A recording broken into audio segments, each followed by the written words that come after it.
cloudy weather prevailed over the Al-Hajar Mountains, with thunderstorms of varying intensity, accompanied by active downward winds and hail, according to Oman Meteorology. The governorates of Dakhiliyah, Al-Sharqiyah North and South Al-Batinah witnessed thunderstorms of varying intensity. Rains increased this afternoon in the wilayat of Nizwa, the wilayat of Dima, Al-Tayyin, the wilayat of Ibra, and the wilayat of Jabal Al-Akhdar and Izki. Rainwater entered shops and other establishments.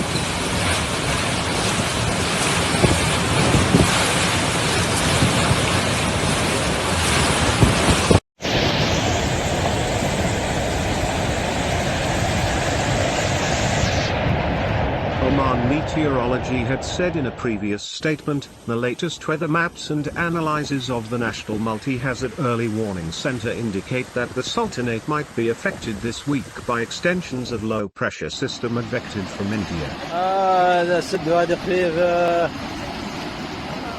هو شكله